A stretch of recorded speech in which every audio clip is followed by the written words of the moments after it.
Make sure you are subscribed to the channel. 18,000 subscribers is where we are trying to get to here on signing day. We're at 17,850. 1,500 of you guys have subscribed new in the last month or so. So thank you so much to everyone who has, and I appreciate it. So 17,850. We need another 150. I think we can get that on signing day. Subscribe to the channel if you're a Michigan football fan. We'll have videos every single day of the month of December, and Michigan continues to win like they will against Georgia. Have them continuing into January, leading up to the national championship game in Indianapolis. What is it, January 10th, January 11th? Whichever one is one of those days.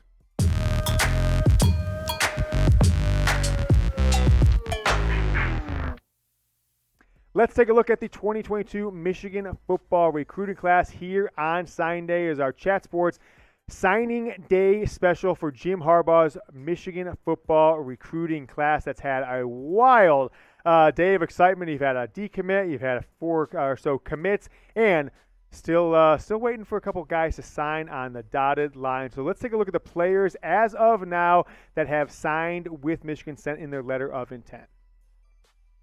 Keon Sabb, safety out of IMG Academy. Tyler Morris out of Chicago, the wide receiver. Zeke Berry out of the state of California, Concord, California, De La Salle High School, a safety. Jimmy Rolder out of Chicago, a potential impact linebacker that I'm excited about. And then Kody Jones, one of Michigan's first commitments in this class, out of the state of Tennessee. He's an athlete. Expect him to come in as a safety cornerback. Could bulk up and potentially be a linebacker for Jim Harbaugh's recruiting class, or Jim Harbaugh's program defense in the coming year. So what a signing day that this program had. And if we look at the players we just went over, Keon Sabb just committed today.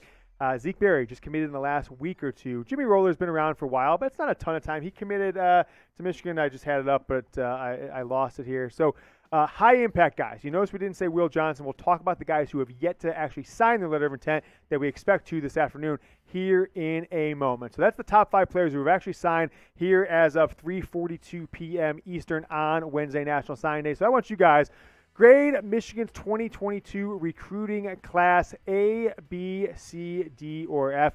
You might get hit with a YouTube ad here, so while this ad plays, if it does, go down in the comments and let me know what your grade is for this class. I'm giving it an A-, A, B, C, D, or F. Go down, I'll pin this comment beneath the video. Comment, and then scroll back up. We'll keep rolling with our Michigan football signing day spectacular. All right, the next batch of 5 guys who have actually signed on the dotted line, sent in their letter intent. Tight end Colston Loveland, all-name team out of Idaho, the best football player in the state of Idaho this year. Out of Anaheim, California, defensive lineman Mason Graham, 6'4", 295, projects to play in the middle. Another all-name. I mean, this is just an all-name it's an all-name graphic. Every one of these guys is great. Mason Graham, that's even a great name.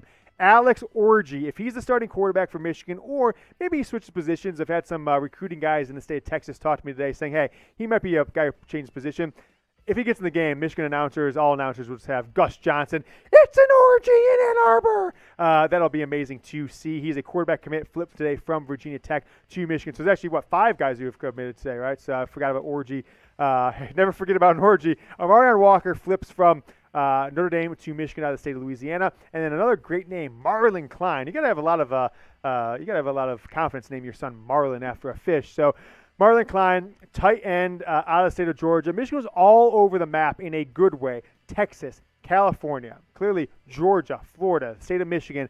They went all over the map and got a recruiting class that when things shake out, we'll wait for the recruiting classes to update here momentarily. This is a top 10 class, and there's potential when these last few guys get into the rankings. Potentially could be number 7, potentially be number 6. We'll see where they shake out. I'm excited about it. I don't think there's as many instant impact guys in this class as you'd expect because Michigan doesn't need instant impact guys next year. So this class will start to make their mark in the 2023, 2024 season and beyond. But you guys can make your mark this Christmas by hooking up a friend, a coworker, a family member, or send this link to someone that you know that is looking for a gift. We're just doing texting my sisters. Hey, what can I get your son? What can I get your daughter? What can I get your kids for Christmas coming down the stretch? I'm sending him this link. I'm saying, hey, get my son Preston. He's become a Michigan fan at 5 years old. Get him a Big Ten Championship Kids t-shirt.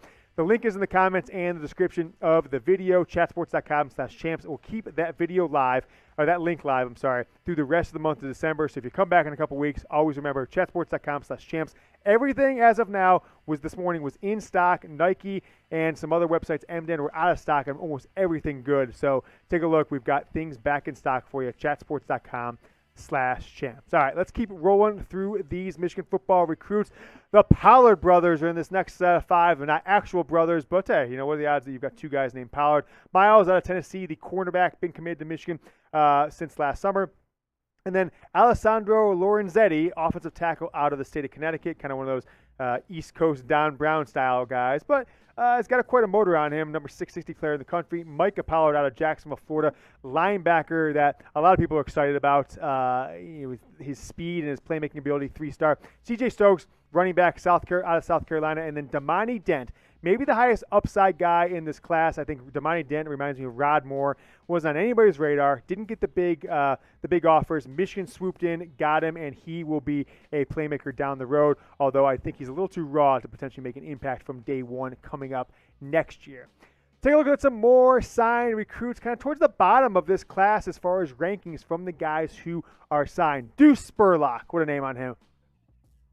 Deuce. The deuce is loose. Look, rule of thumb. Make sure you take a deuce before you get in with Alex Orji because you don't want things to pop up there. And then Kody Jones, the lowest rated member of this class, at least that's signed so far. But I think he is one that if I were to say of the 3-star guys and below, right? I'm not going to try and project 3 stars against 4 and 5. But the players that are ranked in this class 3-star or less, I guess they're all 3 stars at this point. There's no such thing as a 2-star anymore.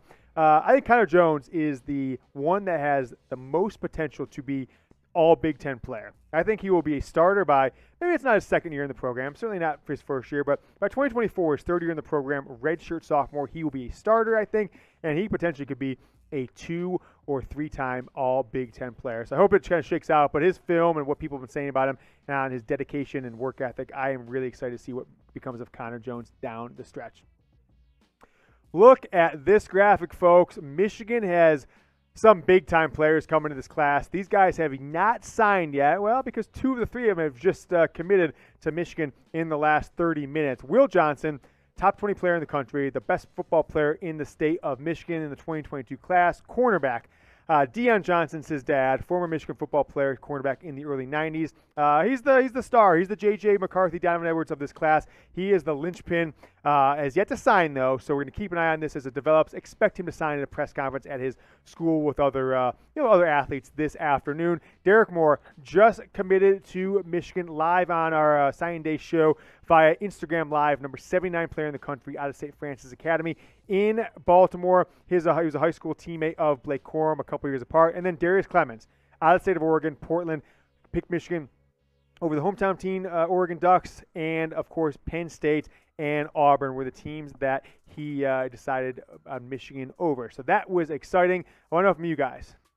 Give me your one word to describe this recruiting class. One word to describe this recruiting class. I think it's a weird word maybe to say. It's fulfilling, right? What do I mean by fulfilling? I think you filled in all the roster gaps and needs that Michigan will have in the future, except maybe high-end, high-impact running back. I don't necessarily think C.J. Stokes is a guy who can step in as a true freshman or maybe as a second year and be a 20-carry-a-game guy like we've seen from Blake Corum and expect from Donovan Edwards. So maybe a high-end running back didn't get the job done, but fulfilling wide receiver is good for the future now with 3 wide receivers. 2 quarterbacks coming in, so you've got more depth than you had, and you're kind of you have insurance in case anybody decides to transfer after maybe the 2022 season.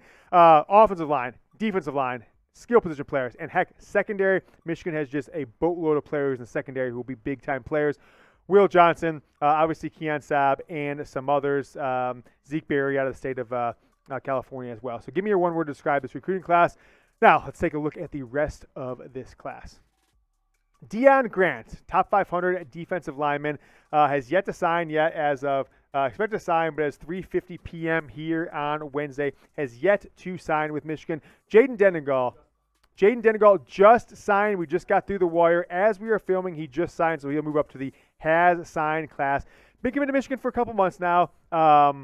few months now, and Michigan brought another quarterback. So I don't know if that's a sign that they don't necessarily have a lot of faith in him, but I don't think that's the case. Although Jayden Denegal is probably a bit of a project where he isn't as I guess developed at the quarterback position as some of the quarterbacks that come out, like J.J. McCarthy, and can make an impact from day one. So I think he's one that commits, signs to Michigan, and then will be potentially be part of the quarterback battle once J.J. McCarthy decides to move on, and Cade McNamara from this program, whether through transfer or if both of them get the shot to start and go on from there. So that is your Michigan football recruiting class. Aaron Alexander there, I said, keep an eye out for him, folks. He is an underrated, under kind of hyped recruit out of Belleville, and he is a playmaker, fast, potentially a little bit undersized, but in a lot of ways reminds me of potentially a young Devin Bush.